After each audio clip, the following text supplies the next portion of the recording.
This week's is interesting to say the least. They hit a lot of cards here, and it's kind of confusing, honestly. I'm not exactly sure what they are wanting to see, so I'm just going to go through the changes quickly.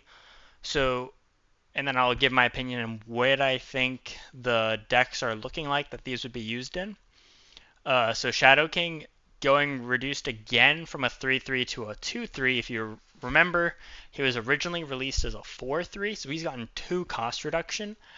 I think that's a scary card.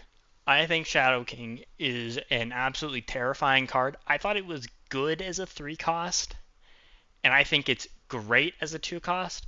I have been saying that I thought Shadow King was an underutilized card because the prevalence of Angela Collector and Bishop was so high, especially with Kitty Pryde. Shadow King hits all 4 of those cards extremely hard. And it was already seeing a large increase in play, in my opinion, specifically into Cerebro decks, where it itself wasn't having any issues. It getting reduced to a 2 power card, in my opinion, makes it very strong into, once again, the Cerebro 3 decks. I think it'll see a lot more play if it wasn't seeing enough play already. And specifically Sarah decks. In a Sarah deck, Shadow King is a 1/3 play. In Sarah control decks, there's a good chance it was already running Luke Cage. And if it's not, it can just run Luke Cage, and that'll protect your side of the board from getting hit by Shadow King, so your bishop is staying unaffected. So I think Shadow King is going to be a very solid increase here. I think you're going to be seeing him everywhere, and Bishop and Angela are going to be seeing maybe some tone down in play. Next, looking at Lady Sif. Lady Sif's the simple one, going from a 3/4 to a 3/5. Clearly, they have some sort of discard agenda that they're looking at. They buffed, what was it? They buffed Blade last update because they thought it was getting discard hate too much, and then they reworked Spider Ham in the last update once again because of discard hate. So Lady Sif's getting a buff because I guess they still think discard is underperforming, so this allows you to get more power outside of your Dracula lane, helps you win that lane more consistently. Uh, I thought Lady Sif was fine personally, so it'll be interesting to see what happens here. Spider Ham going from a 2/2 back to a 1/1. Its rework to its ability was pretty drastic, so I actually was thinking this when I first saw the change, that it probably should go back to a 1/1 since it's not as crazy of an effect. It's still a good effect, don't get me wrong. You still get a lot of information on the card. It's just a different effect and isn't as severe as it was before. So I think the 1/1 change is good, and it'll probably see slightly more play, which is slightly unfortunate. The next one. Yeah, Black Cat going to a 4/9. So that's interesting. It's a very interesting change because obviously you're only playing Black Cat in a discard deck, and then looking at that, it's important to know what discard cards are also 4 cost that would synergize with Zabu. So if you're running Zabu in a discard deck, you now have Black Cat, Ghost Rider, Dracula, Hell Cow, and Silver Samurai, all that are a 4 power card, or a 4 cost card, sorry. Um, and Black Cat explicitly synergizes extremely well with Ghost Rider. You have to do nothing. You simply play Ghost Rider, making Ghost Rider a 4/12 play, I believe. Ghost Rider is a 4/3.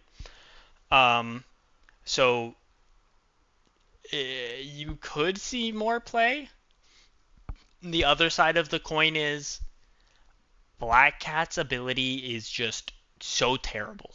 It's just so bad. Like, I think it'll be better, but it is still going to be tough. It's going to be niche.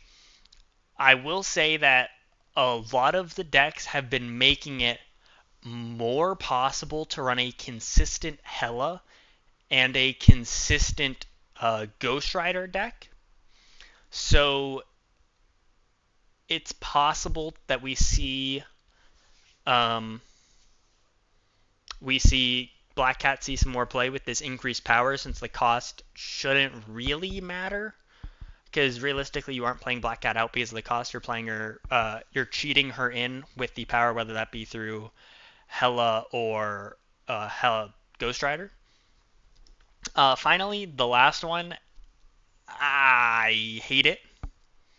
I will say it straight up. I think it's a bad change. I understand what they're doing here. So the reason this change happens is because Loki is insane.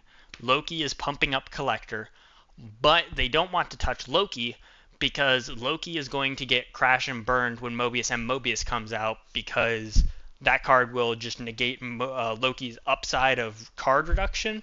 So instead they're hitting Collector. That I think is the wrong approach because Collector is now dead in every archetype. If you remember, Collector was a 2-1 for the longest time and had to get buffed to a 2-2 before it saw play in Bounce. You know, the deck type that actively did the thing that Collector is good at, collecting cards, and it couldn't see play in that archetype until it was a 2-2. So it's now dead in every archetype except for Loki decks, which I think narrowing a card to that is so dumb, especially when in the same update you buffed Shadow King that counters Collector. It makes no sense. I think a lot of the time that they get these updates pretty good. I think they do good things, if maybe too small at times, but I think that is not good. I think you won't see it in Collector deck or in Loki decks. Like, what's 2 power in a Loki deck? Sure, like the Collector's getting to like 20, but in other decks, you're not going to see Collector anymore. You're going to see like Angela Bishop, and you're not going to see Collector running Bounce, and you might not even see Collector in like Devil Dino decks anymore. And you certainly won't see him in Collector discard decks, which was already not that good but had potential. I don't know. I will make some cool decks in the future with this, probably starting with just generic discard with these changes and then looking at Blade. But yeah, these are some tough changes in my opinion. The Collector one I think is very tough. The rest I think are all buffs in my opinion. I think the Black Cat's a buff and I think the Spider Ham's a buff. Uh, but I mean, we'll see as everything progresses out. I don't think this will. I think the Shadow King buff will shake up the meta pretty heavily, but otherwise, I think it's some pretty tame changes. Well, if you guys enjoy this video, let me know in the comments or what you would like to see me change going forward, and subscribe for more future content. Anyway, I'll see you guys in the next one.